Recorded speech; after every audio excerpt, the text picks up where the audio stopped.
to Babina in Portugal. Oh, hey, Kyle, how you doing? Oh, hey guys, it's just me. Surprise guest, 3 times in a week. Surprise guest. You thought, Who would have thought you thought it? I wasn't going to be here, but I am. That's the surprise. People were checking their watches, being like, the half hour's nearly up. We haven't heard from Kyle. He must not be coming. Maybe they're trying to like reserve him to keep it sort of exciting and sweet. But Hey, you're back. I'm here for you. How are you, dude? How's yeah, your last week in isolation been? Oh, same again. Just, Yeah. although, Repeat. do you know what though? It's really interesting. I had never watched this film before. Yeah, I was going to ask you, what did you think? It's so trippy. It's nuts, isn't it? It's amazing. like really trippy, really dark, really raw. Yeah. And Really good I think really amazing at going from sort of encapsulating the idea of a relationship and how people can go from moments of frivol like joy and normality into like the meanest, bitterest, most complicated darkness. And like the flow between the scenes, like the different sets and the people moving seamless, like Jim moving seamlessly in between and meeting different versions of Kate in different. It was just I loved it. What did you think about? Because obviously when we were growing up, Jim Carrey was like the Mask, the Riddler. He was, Liar Liar. He was Ace Ventura. He was like sort of this massive comedy icon, legend. And this is an example of him doing like a serious role. How did you find it? So I always feel like that when people go serious after being like mainly sort of comedy driven or like quite sort of jolly or whatever. Yeah. But like I feel like it hits harder, like Ricky Gervais or I don't know, like Will Smith or like I don't know, like people like that who are generally quite upbeat and funny. Yeah. When they take it serious, it's I don't know, because you're not expecting it. It kind of it gets you a bit deeper, Yeah. And I loved it. And the crying clown always takes you by surprise. Yes. So I've got a bunch of questions I want to throw at you. Erin from Saudi Arabia says, on a scale of 1 to 10, how hard did you cry? Do you know what? I thought that I would cry and I didn't. Yeah. But you didn't. You heartless fuck. I'm heartless. I laughed a lot, when they were going through the hard times. It was really fun. Can we talk about the kitchen scene where he's a child? He's a child. And when he's being bathed in the sink and how amazing it was. I really wanted to ask Ellen about that, but we ran out of time. Because they just built a huge sink for him to be in. I want to know where that sink is now. I want it. I want to live in that sink so much. Bathe in it every night. That scene was amazing. It was incredible. I loved it. That whole thing. Which Clementine hair color is your favorite from Kinga in Poland and Lucia in Edinburgh? Tangerine, fair. Yeah, that's the happy times as well. Exactly, it's the happy times, because blue with the sadness, but the tangerine was the nice warm, the happy ones. Yeah. How about you? I'm gonna agree with you. Thank you. It's the same for me, because those are the moments. Those are the sort of tender. Everything's still kind of real but believable, but there's a bit more lightness there, and It's a bit less harrowing in those moments. This is a really good question from Ethan in Sacramento, USA. Name an embarrassing moment you would hide in to save Clem. An embarrassing moment in your life. Like obviously, he had him being caught by his mum doing things to himself, reading a comic book. He was, being bullied as a kid, killing a pigeon. The list. There are many examples of the awkwardness of growing up and being a kid. What would yours be? Hey, it's a good list, and if I ever wanted to share an embarrassing story of myself, like now's the time I would choose to do that. Yeah. Do you want to do it on the internet with people watching? I don't know. I've got a few. I remember this one time. I was around my uncle Knight's house, and I have cousins. And like, I'm the oldest cousin. I'm the cool older cousin, right? And so all of I had a bouncy castle because it was a birthday party, and I thought I'd just go for a front flip on the bouncy castle. I do a front flip, land, and I kneed myself in the face. I got a concussion, like genuine concussion. I was being sick for the rest of the day, and I think it was just because I was like the big strong cousin. And all of a sudden, well, that's the thing. You got too big for your boots. You thought you were bigger and cooler than you were. This is it. It's probably the moment when you accepted that you were the big cool cousin. That's when you needed your downfall, and it came for you. Yeah. Know your place, Kyle. Um, someone, Tamara in Sweden, said, I wanted to ask you, Dan, what's your favorite part of the movie?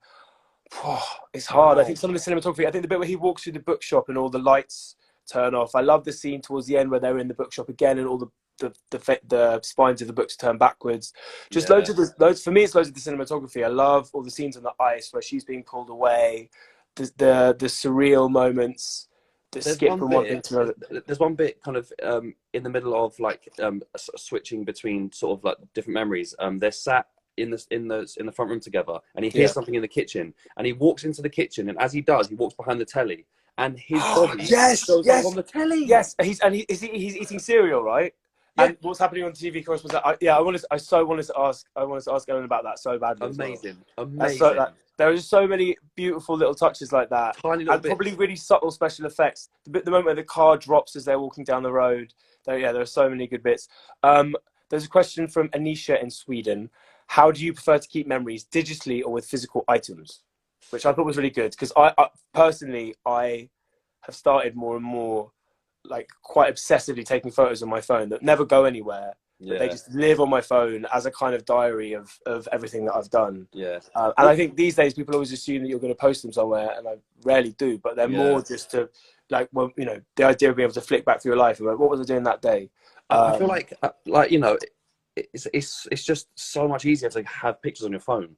Yeah, But like having actual tangible stuff that like sits around your house, and you walk around and you see them and go, oh, that time I went to Berlin with whoever or whatever like that.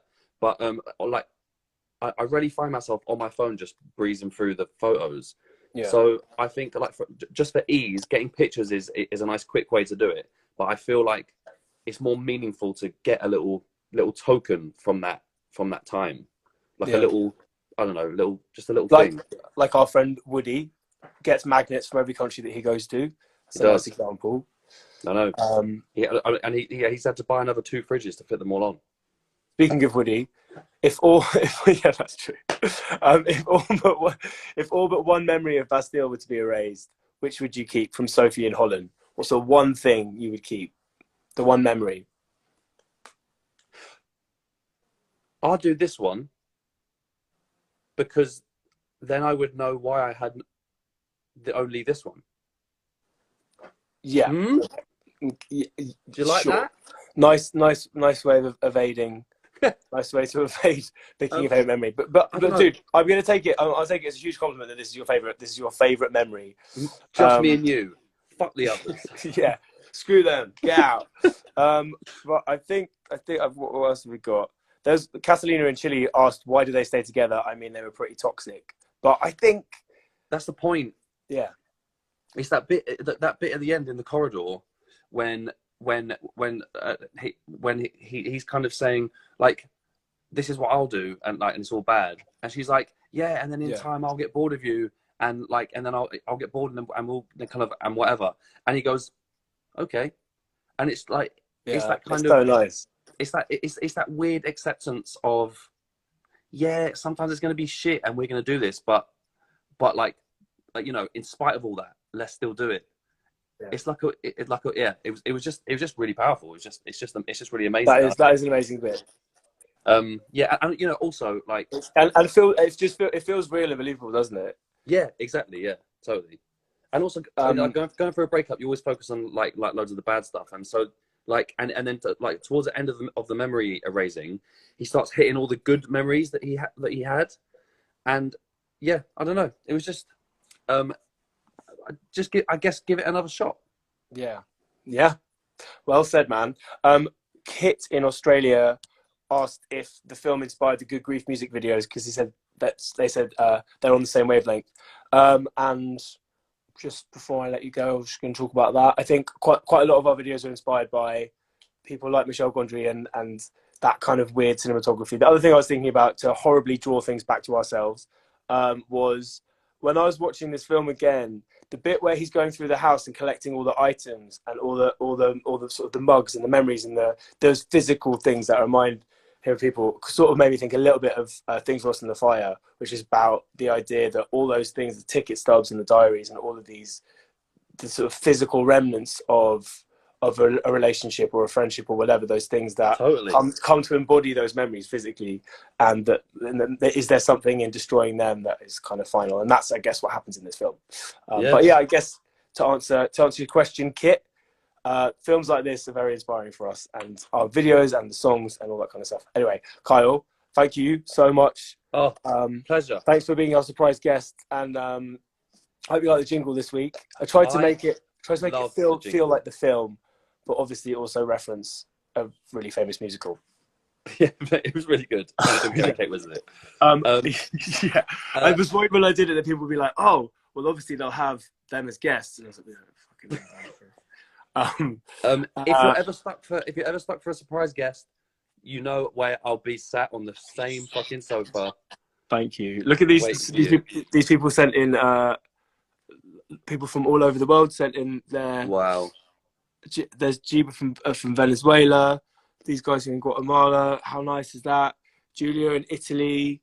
Wow. And Alex in Mexico. So yeah. Anyway, like, I'm gonna play you out if that's all right with the jingle again. Please do. And dude, I'll see you soon. Thank you so much. Mate. Be safe. Take care. Bye.